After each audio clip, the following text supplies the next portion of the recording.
Buenos días, muchas gracias a la amable presentación y espero que no estén muy cansados. Vamos a hablar del problema de la simulación. Ahora mismo me uno a las expresiones del doctor Echeburúa de condolencia por lo que está ocurriendo en la zona de Levante como consecuencia de la catástrofe de la Dana. Cuando analizamos el comportamiento de lo que hemos observado en las catástrofes, encontramos que estos fenómenos terribles despiertan en la sociedad humana, en las personas, lo mejor, pero también lo peor. Junto con esas grandes muestras de solidaridad y de apoyo, ya nos empezamos a encontrar, lo habéis visto por las noticias de prensa y que ya hay gente que se empieza a aprovechar y a sacar partido de esta triste situación. Aspectos tristes y negativos, y resulta un poco agridulce tener que hablar de este tema, porque son aspectos lo más contrario a la sociedad humana, pero existen. Y existen y además tienen una importancia significativa sobre la salud mental, especialmente de los afectados, porque estas conductas incrementan la inseguridad, la injusticia, y también sobrevaloran el sentido de la amenaza y acentúan la vulnerabilidad de los afectados. Comencemos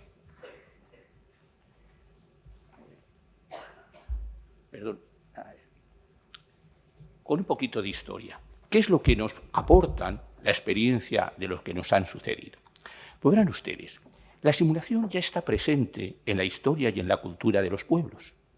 Ya encontramos referencias bíblicas, referencias históricas, referencias en la literatura y referencias incluso en la medicina. Ya en los escritos galénicos se describen casos de siervos o esclavos que utilizaban la enfermedad como excusa para no realizar sus trabajos o sus labores penosas. En la Biblia se cuenta que David, en tierra de los filisteos, simuló la locura para salvar su vida. En la literatura se cuenta la historia de Odiseo, que para tratar de evitar que le reclutaran para la guerra de Troya, también fingió la enfermedad mental. Testimonios de historiadores reflejan también la misma historia en determinados personajes históricos. Y especialmente en el campo militar, la simulación era considerada como algo terriblemente vergonzoso y que atentaba contra la moral de las unidades. De todo este conjunto se desprendía una concepción de la simulación como propia de un comportamiento malévolo y criminal y cobarde. Este testimonio, o esta forma de ver la simulación, persistió durante muchos siglos, hasta aproximadamente en el momento del siglo XIX, en que empiezan a aparecer tres características fundamentales. La primera, la revolución industrial. El segundo, los derechos sociales. Y tercero, el pensamiento científico-médico. Y aquí aparece una nueva versión de la simulación, la medicalización.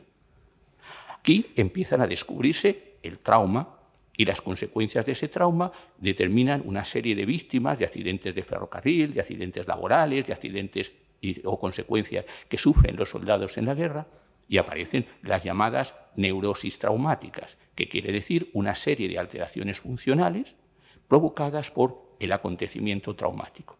Pero al mismo tiempo, estas lesiones, estas alteraciones, gracias a los derechos sociales, son potencialmente compensadas o tanto por pensiones o como por compensaciones financieras. Y en esa atmósfera empieza a surgir también otro tipo de simulación.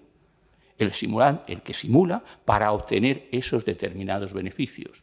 Y desde el punto de vista médico aparece un concepto muy significativo, la neurosis de renta. Precisamente el padre del profesor Calcedo tiene un libro específicamente dedicado a las neurosis de renta, que consideraban que este tipo de trastornos eran realmente artificios provocados por la codicia de la gente, aprovechándose de estas leyes compensatorias. Esto era muy mal visto en una sociedad donde prevalecía el espíritu del trabajo, del sacrificio, y estos sujetos eran poco menos que considerados como vagos y maleantes.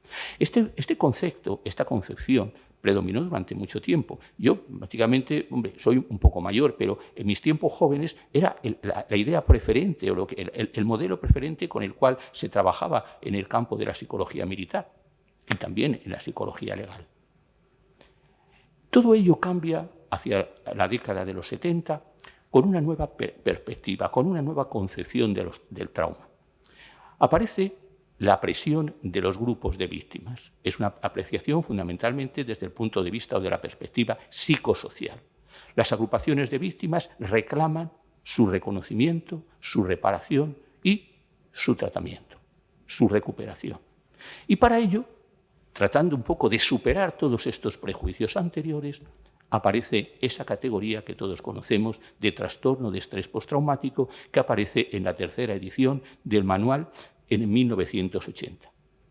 Fíjense, con esta categoría era necesaria o era utilizada para acreditar el reconocimiento de las víctimas, para posibilitar su reparación, sus indemnizaciones o sus compensaciones, y al mismo tiempo servía para iniciar una serie de estudios, de trabajos, para mejorar el concepto sobre el trauma y mejorar las posibilidades de tratamiento de estas personas. Sobre esos términos, esta estructura, lógicamente, con tan buenas intenciones, como decían en mi pueblo, quien hizo la ley hizo la trampa. Y esta categoría, igual que sirvió para ayudar a mucha gente, también sirvió para fomentar la simulación, porque es una categoría específicamente para el simulador. Permite, por una parte, encontrar una causa responsable de todos mis problemas y todas mis dificultades. Las proyecto sobre esa causa. Al mismo tiempo, una clínica que en principio era bastante inespecífica y marcadamente subjetiva, y por ello fácil de imitar. Aparte de que estaba muy bien publicitada por los medios de comunicación e incluso los mismos bufetes de abogados tenían los criterios para simularla. Y en tercer lugar, porque esto nos traía como consecuencia una serie de beneficios económicos o personales. Con lo cual, pues, nos encontramos en una situación especialmente favorable para la simulación. Pero es que al mismo tiempo, conforme a esto, se va creando una subcultura de la queja y de la demanda, que va enfocándose fundamentalmente a fomentar la victimización. La víctima pasa a ser un héroe reconocido, y al mismo tiempo, pues esa víctima tiene una cierta impunidad para los hechos que haya podido cometer o cometa y una serie de beneficios asociados. Y este es el problema en el cual nos encontramos. Por ello, la simulación la entendemos como un riesgo para la salud mental. Primero, porque tiene importantes repercusiones. Repercusiones, primero, a nivel clínico. Un falso diagnóstico conlleva unas falsas expectativas terapéuticas que muchas veces, por desgracia, no se cumplen y lo único que generan es la frustración del sujeto, un estado de amargura y de resentimiento, como he visto en muchos casos. Segundo, también para los médicos implica una gran presión desde el punto de vista asistencial y una exigencia por parte de la Administración que no está dispuesta a que demos tantas bajas. También produce un sesgo significativo en la investigación médica, imprecisiones, sesgos importantes, porque dentro de las poblaciones estudiadas puede haber un porcentaje significativo de simuladores. Obviamente, las repercusiones financieras, que según los datos de estadísticas de Estados Unidos llegan a millones de dólares. Y a nivel social y comunitario, porque este fenómeno se reproduce no solamente a nivel microsocial, sino que incluso a nivel macrosocial. Esto crea sensación de injusticia, de inseguridad en el sistema, dificulta las relaciones médico-enfermo, pero también las relaciones personales. Porque al elegirse y extenderse este victimismo, lo encontramos en todos los niveles. Cualquier persona, empezando por un niño que tiene dificultades escolares, de rendimiento o de mala conducta, puede atribuir su causa, su responsabilidad al profesor que me mira mal o a los compañeros que me hacen bullying.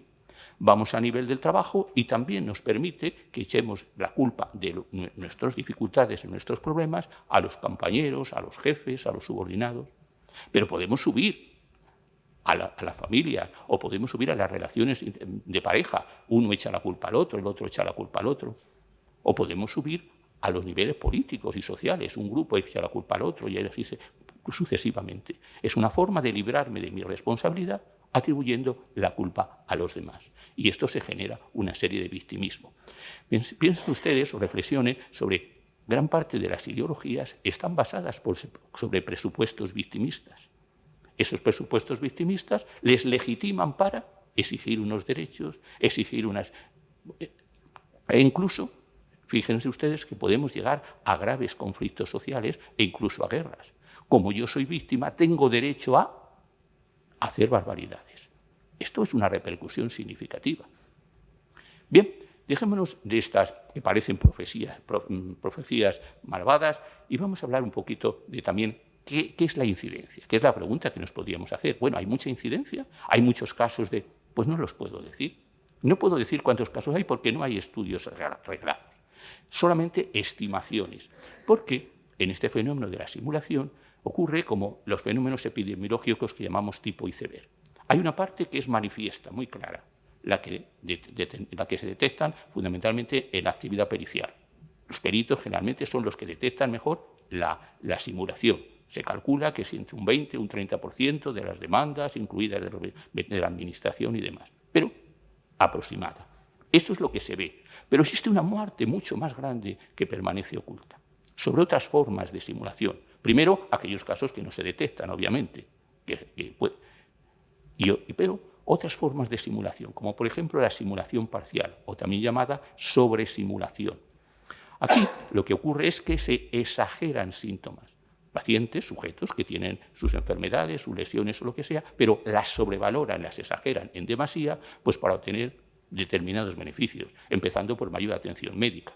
Hay un lema que figura prácticamente de los servicios de urgencia: tú quéjate aunque no te duela, porque así te atenderán antes. Es decir, es un fenómeno que es común dentro de nuestra sociedad. Otro fenómeno que también permanece encubierto, pero que también es muy importante, es la falsa imputación. Yo tengo un problema, yo tengo un trastorno, voy a ver si lo imputo a un accidente que he tenido o a una agresión o a lo que sea. Y de esa manera pues, puede tener unas determinadas compensaciones. Y hay una tercera, más oculta, quizá menos conocida, pero que nosotros en el medio militar, bueno, y en otros medios se ve muy bien, que es la simulación invertida.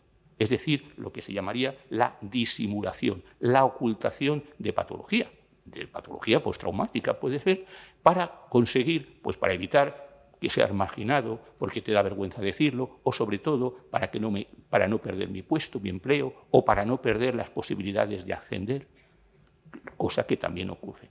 Como ven, es un fenómeno bastante complejo y por lo cual consideramos que es un riesgo significativo para la salud mental. ¿Qué podemos hacer? Bueno, pues primero un poquito informarnos y si puede ser posible, pues vamos a ver un poco desde el punto de vista médico qué actitudes o qué podríamos tener. Primero, ¿qué es la simulación? Generalmente, pues en medicina legal utilizamos unos referentes. Los referentes son pues, los manuales diagnósticos estadísticos que nos definen la patología. Entonces, la simulación en el DSM-5, la tercera revisión, primero, fíjense en unos aspectos que son curiosos. No son trastornos mentales. El criterio es que la simulación no es un trastorno mental, pero sin embargo son otras condiciones que pueden ser objeto de atención clínica. ¿De qué tipo? Pues ya el DSM-4 lo decía. Ojo, en el trastorno de estrés postraumático, en el diagnóstico diferencial, hay que considerar la simulación. Segundo, ¿qué características lo definen? Pues las características esenciales de las simulaciones, lo dice ahí, la producción intencional de síntomas físicos o psicológicos falsos o groseramente exagerados. Simulación de síntomas falsos sería la simulación pura y la exageración sería la sobresimulación, que es con mucho la más frecuente. Motivados por incentivos externos. Dos elementos destacan en esta definición. Primero, intencionalidad. Esto no se hace sin querer, esto no se hace porque se le ocurre. No, hay una intención.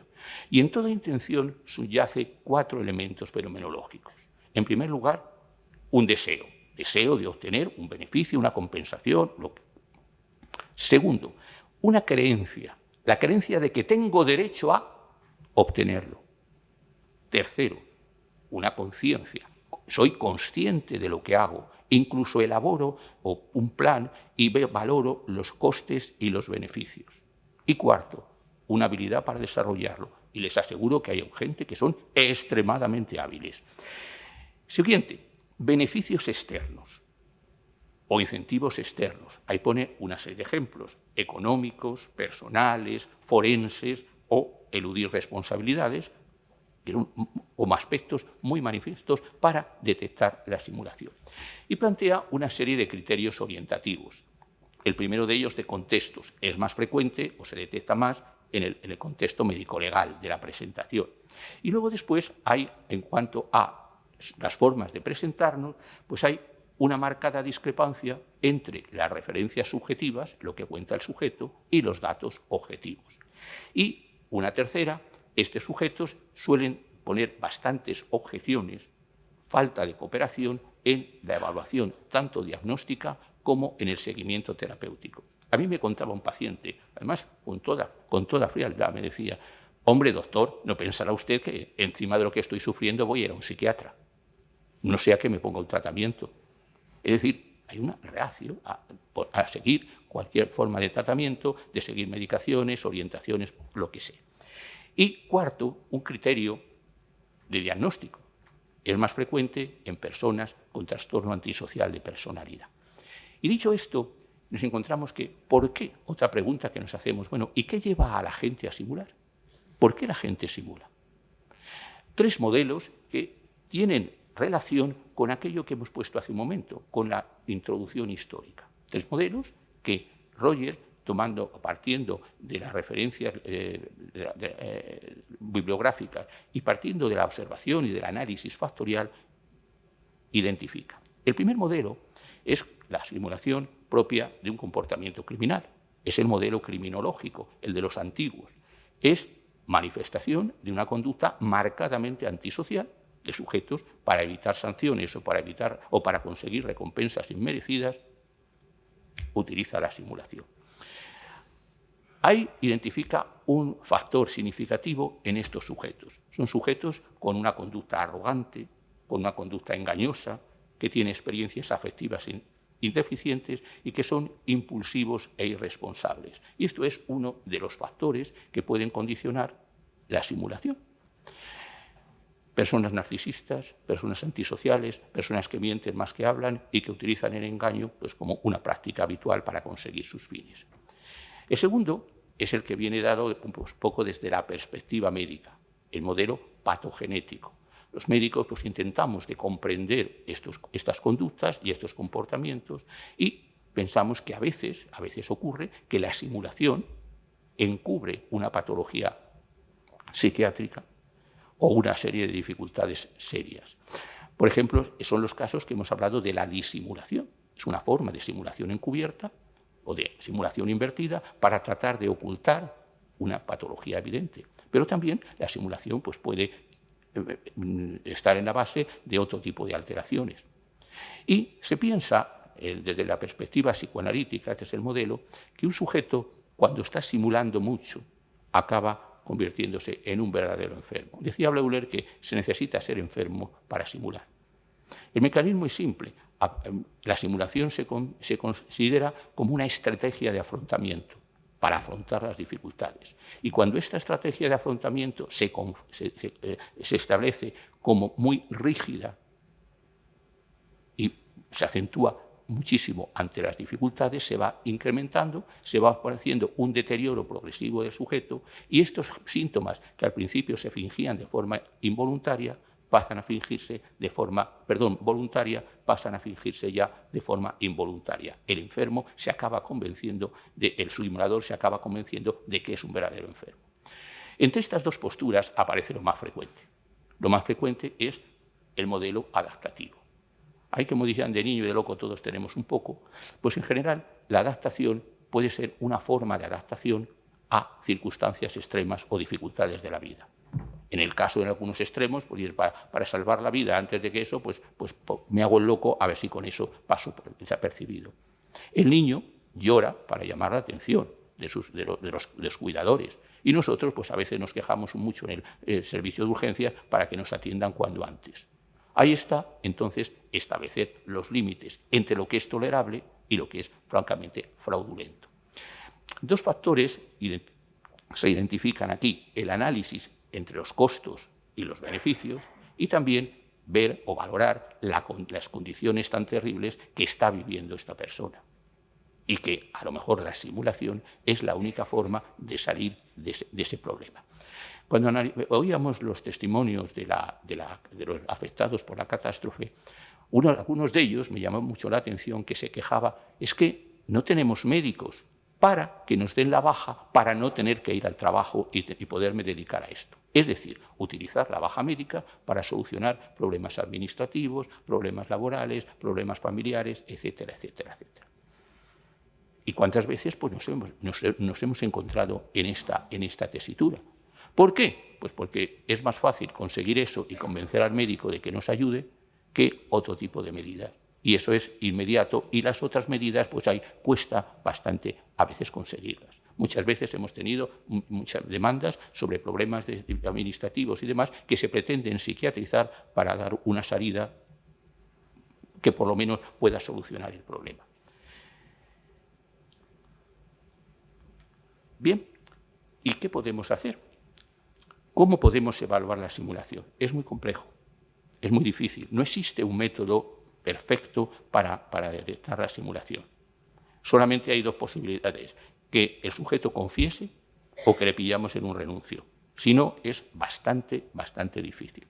Yo simplemente en nuestra clínica pericial y demás, pues voy a plantear el método que nosotros utilizamos. Tres aspectos. En primer lugar, para trabajar en este área, nosotros tenemos que tener muy claros unos principios básicos. Nosotros somos médicos, nosotros no somos policías, ni nosotros somos jueces, nosotros ni abogados, nosotros somos médicos. Y como médicos tenemos unos principios que son muy claros. Primero, nosotros trabajamos con la ciencia. La medicina es una ciencia y la ciencia se basa en datos y en razonamientos. Es el primer principio, la medicina es lógica. Nosotros no nos basamos en impresiones, o no deberíamos basarnos en impresiones ni en ideologías. Un principio, pruebas y argumentos.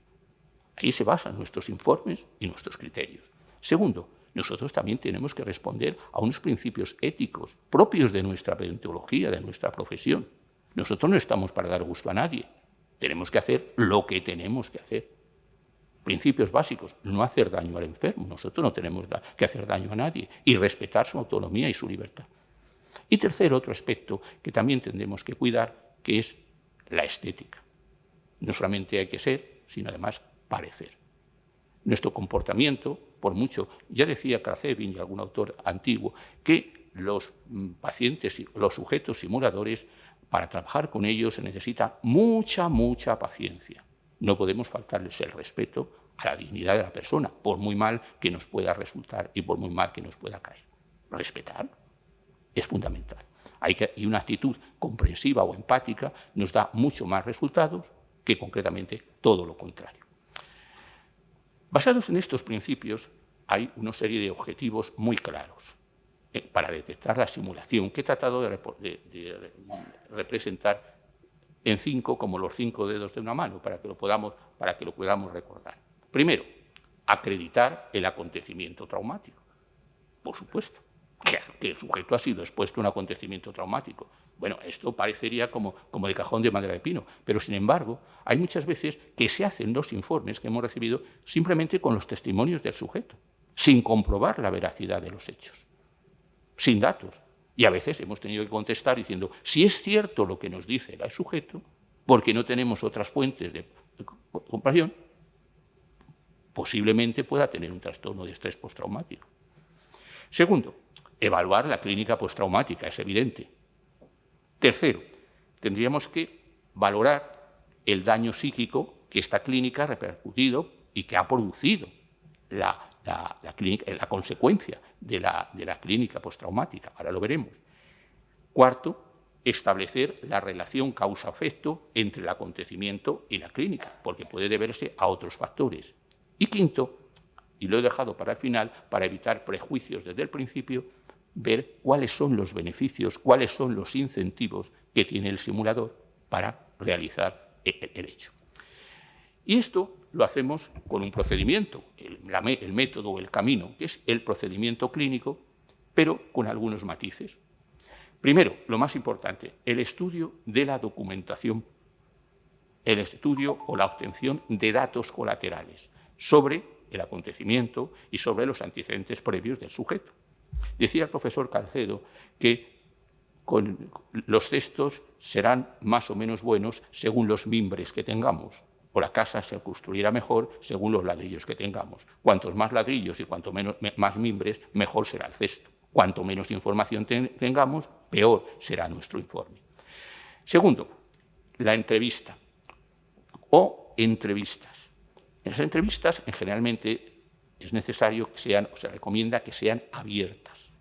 Porque si a un simulador le cogemos una lista de verificación de síntomas y le decimos, ¿usted tiene tal síntoma? Sí, y muy grave, muy gravísimo.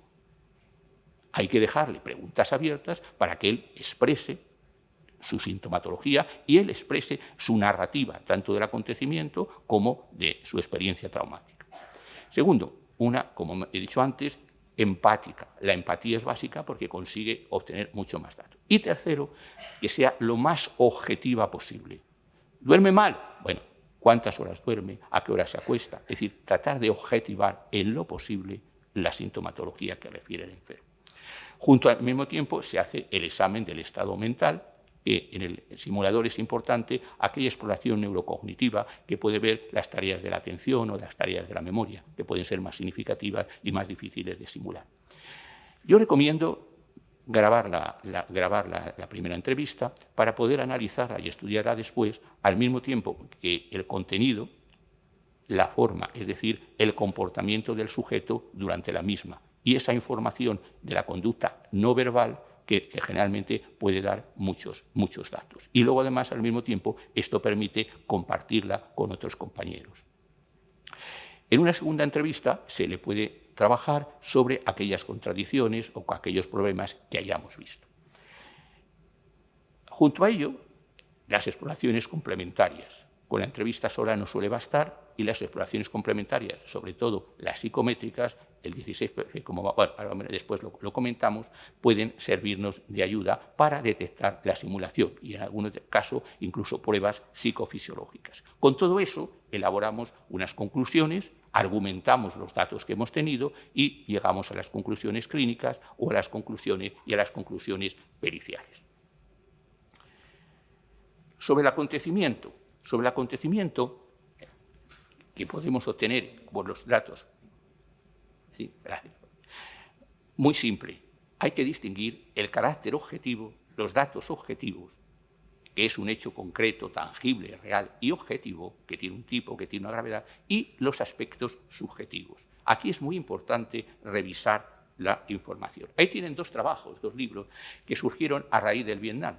El primero de ellos demostrando la falsedad de muchos de los supuestos veteranos. Al pedir los antecedentes militares se descubrió que ni siquiera había un porcentaje significativo que ni siquiera habían estado en el Vietnam. Y el segundo, sobre accidentes de tráfico. Se encontraron un número considerable de sujetos que ni siquiera habían tenido los accidentes que habían alegado. Pero, en fin, la clínica postraumática es también bastante difícil de evaluar. Es importante ver la discrepancia entre lo subjetivo y las afirmaciones objetivas y la falta de colaboración del paciente. Aquí es muy útil pruebas complementarias, sobre todo el MMPI-2 y la versión reestructurada, y una escala que tiene el profesor Echeburúa, que tiene ahí, que para mí me parece bastante útil para detectar y para completar los estudios sobre la simulación. De la evaluación psicofisiológica para ver la reactividad ante los determinados acontecimientos, puede ser el polígrafo, aunque hay sujetos que están muy habituados y lo pueden falsear, pero sobre todo las técnicas de neuroimagen por medio de guiones o por medio de técnicas virtuales. En cuanto a la valoración del daño psíquico, un poco en relación a lo que se ha comentado, hay que distinguir lo que es el daño psíquico, que viene definido por esos parámetros, un síndrome coherente, un nexo causal, una dudosa e incierta reversibilidad, es decir, agotadas las posibilidades terapéuticas, y considerada como una secuela irreversible y consolidada, al menos con más de 2 años de evolución. No es lo mismo que el daño moral, y no es lo mismo de otro daño que también está empezando a publicitarse en la bibliografía, que es el daño al proyecto de vida, que lo vemos también en el medio militar. Como consecuencia del atentado, de lo que sea, se ha cambiado su vida, su proyecto de vida. No son evaluables desde el punto de vista psiquiátrico porque no corresponden a un daño psiquiátrico, pero que sí son susceptibles de indemnización. Descartar también pues, lo que es la calidad de vida, que es un elemento subjetivo, y buscar referencias. Bueno, en la relación causa-efecto hay una serie de criterios para determinar cuándo hay esta relación causa-efecto, el criterio etiológico, que el acontecimiento traumático sea plausible, que exista una cronología, el acontecimiento traumático sea antes que la clínica, una proporcionalidad o una continuidad de síntomas. Pero recordar que el acontecimiento traumático puede ser causa directa o puede ser una concausa, es decir, causa indirecta, que agrave o que evidencia una patología previa. Hay una serie de factores que nos proporcionan los datos colaterales que pueden orientar hacia la simulación. Por ejemplo, antecedentes psiquiátricos, conflictos legales o laborales previos, rasgos antisociales de la personalidad, experiencias previas en demandas y litigios, un contexto ambiental adverso o presiones externas. Bueno, y para último, comprobar que en la simulación están involucradas beneficios financieros o bien una evaluación forense perdiente o beneficios personales. Muchas veces los centramos en la evaluación de la compensación económica, pero también hay formas, se puede utilizar para solucionar problemas de la vida, o bien a nivel forense, o bien pues, para otro tipo de cosas, como por ejemplo para evitar el servicio militar o determinadas obligaciones. Y ya, repito, ya concluimos con esto y espero no haberos torturado mucho, y simplemente plantear 2 ideas fundamentales, que es una preocupación por su impacto negativo sobre el propio sujeto, sobre la relación médico-enfermo, sobre el bienestar social, sobre la economía, sobre la investigación, y que es necesario que dentro de los protocolos de psicotraumatología se tenga una especial atención a la posible detección de la simulación. Con esto, y muchas gracias, recordar que el engaño no conduce a nada, sino que es realmente la verdad lo que nos hace libres. Muchas gracias.